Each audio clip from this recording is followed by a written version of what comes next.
Anti-Vax Maniacs. Shall I say this is part one?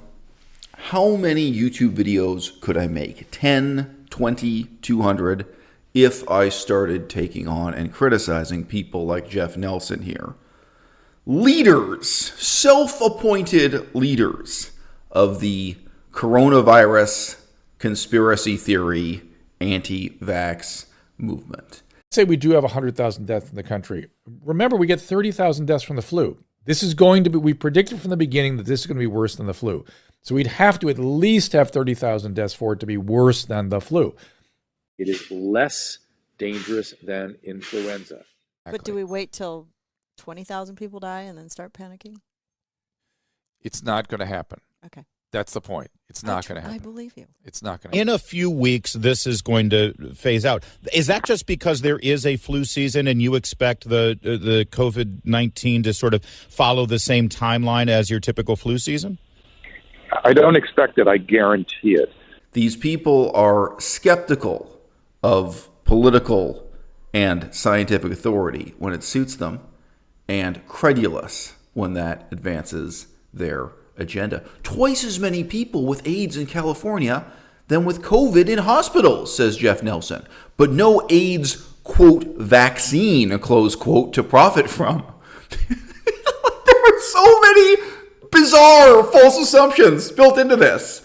So, I mean, don't you think somebody else could say the very opposite here? Don't you think somebody could argue that there's a lot more money to be made in finding a cure for AIDS and HIV/AIDS research than in coronavirus research? Like, even if you wanted to get on board with this mentality of claiming that financial motives are shaping what's going on here, don't you think there's more than one possible perspective on this that a quick Google search could open your mind up to? No. Jeff's conclusion is, be safe and avoid any shots from convicted felon companies and lying politicians, whatever you do. Yes, because we are supposed to presume that Jeff here is telling the truth, unlike our democratically elected politicians. Watch carefully what democracy means to him as these screenshots unfold. And yeah, a quick Google search will reveal some interesting facts. In California, 136,566 people were living diagnosed with HIV in 2018.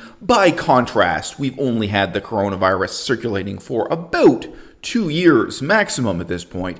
3.6 million cases within the state of California, and they are now well over 59,000 deaths. Can you imagine any reason why ordinary people, not to mention politicians, might be legitimately much more concerned about coronavirus than HIV/AIDS, just given the, shall we say, method of transmission? Somehow I don't think it's some corrupt financial motive that's driving the alarm here, Jeff. Jeff Nelson, if you don't know who he is famous for two reasons, and two reasons only.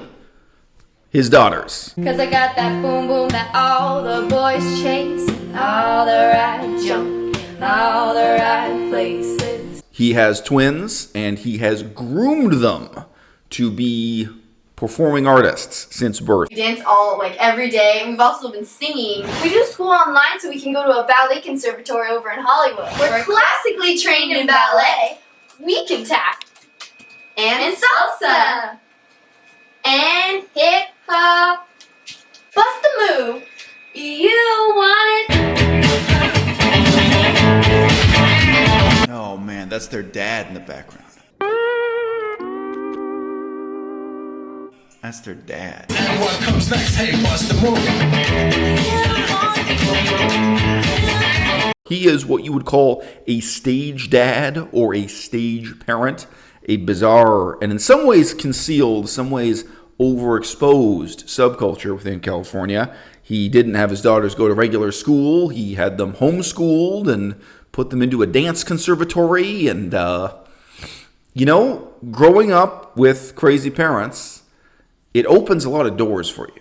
I mean, let's face it. If they had had more sane, stable, normal parents, these girls wouldn't have had the opportunity to study singing and dance from such an early age and to become, spokespeople for their skincare line and to take up their strange position in the vegan movement. But, in other ways, of course, it's tragic to see because the eccentricity of one's parents, it opens some doors for you, but others will slam shut. They were talking about going to university, these two, going back to university, I should say, because they dropped out to pursue social media stardom some years ago. They were talking about it, and then all that talk disappeared. And to be honest with you, I think those YouTube videos disappeared. I think they delisted or deleted the YouTube videos in which they were talking about their plans and what it was they were studying. Given their educational background, given their family background, I say with all due sympathy, I imagine it would be tremendously difficult for these two to hit the books and really just get an ordinary BA. And I don't really blame them. I blame Jeff Nelson. Quote, vaccinating kids will injure and kill a significant number of them, but the profits for Pfizer and the NIH will be so enormous and ongoing, it will be pushed through. Money trumps children. I have heard this kind of reasoning from some seemingly respectable medical doctors. The flu virus in this country is vastly more consequential, and nobody is talking about that. This corona thing doesn't worry me at all. It is a press-induced panic. I am angry about it. It is the flu. If you're under 65 and you get it, you're going to have the flu, and you're going to be fine.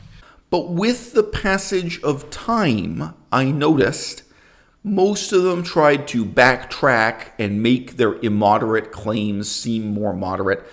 There is no doubt we've seen many people who are legitimate specialists in one field of medicine completely, utterly embarrass themselves in another. So I have many times quoted this specialist on antidepressants who you see on screen. He's a guy who has many, many years of research behind him, many publications, specifically investigating and debunking antidepressants. Well, guess what? The epidemiology of coronavirus is well outside of his area of expertise.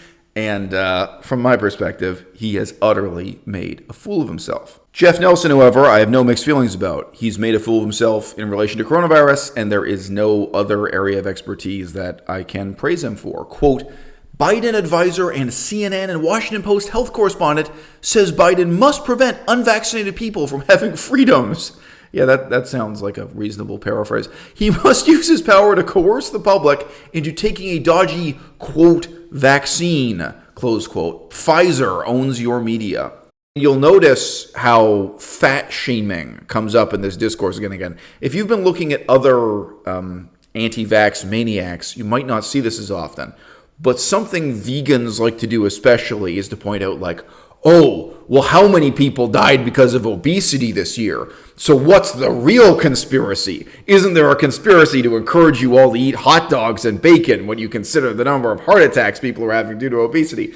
This kind of reasoning, and then presenting it as a critique of the whole establishment and status quo, one kind of craziness lends weight to another, lends impetus, what can I say? All of these things are presented as if we should implicitly trust the authority of Jeff Nelson and completely disregard the authority of not just mainstream journalists, but especially our duly elected political leaders, medical experts, scientists, so on and so forth.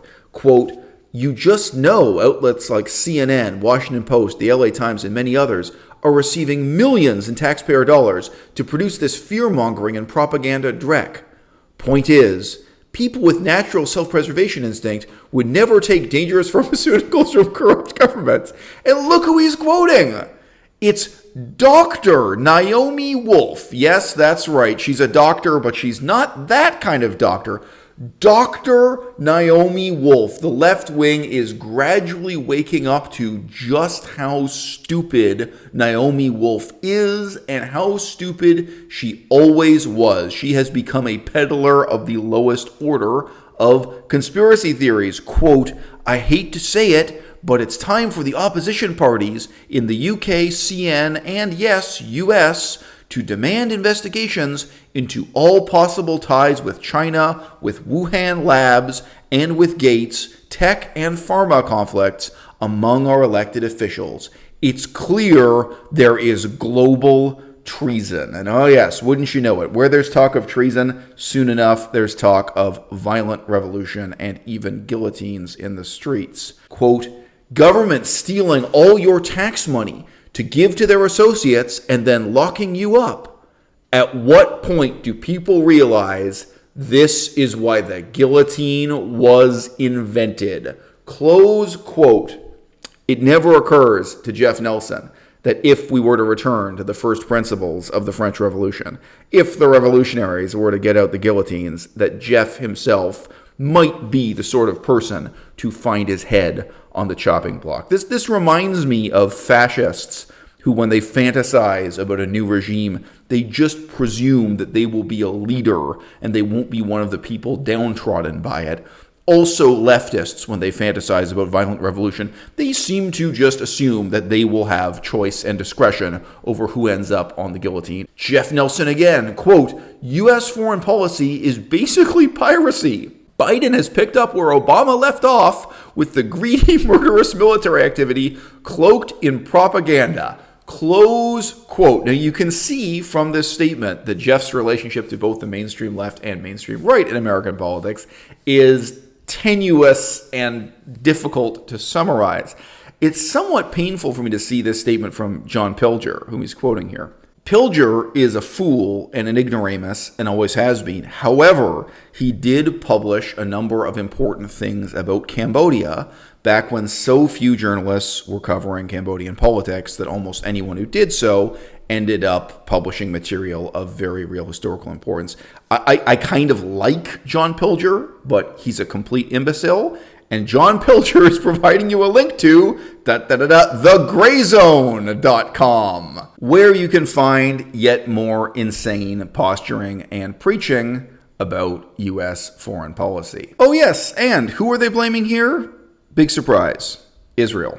Quote, do not believe this kind of corporate sales BS published by the media outlet that lied us into the Iraq war. Keep kids and adults away from this toxic garbage unless you hate them. You see how in his mind, the anti-war message and the conspiracy theory message blaming the media for past decisions in U.S. foreign policy, this is all part of the snowball effect of more and more self-righteous, uncritical thinking. In some strange sense, in his mind, there's a dotted line that links his opposition to the Iraq war to his opposition to the use of vaccines. Quote, CNN and Pfizer want you to believe COVID was the third leading cause of death. It wasn't. A bogus test screwed up statistics and made heart attacks, strokes, car accidents, and cancer into, quote, COVID deaths, unquote. Relax. It's a bad flu year. That's all. Quote, California is still under a stay-at-home order today, but no one is paying attention, no matter their political party. Everyone knows flu season is over and there's zero danger. Lockdown is just one political party acceding to vaccine industry demands. Close quote. And so, in sum, it was all just one big, crazy conspiracy. Jeff Nelson, terrible parent, terrible YouTuber, terrible leader and influencer on the vegan movement. If you would like to see more videos in this ongoing series, Anti-Vax Maniacs, give it a thumbs up, share the link, tell your friends, give me a phone call.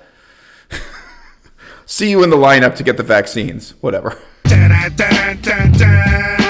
The really good news about Nina and Randa is that they finally went back to school.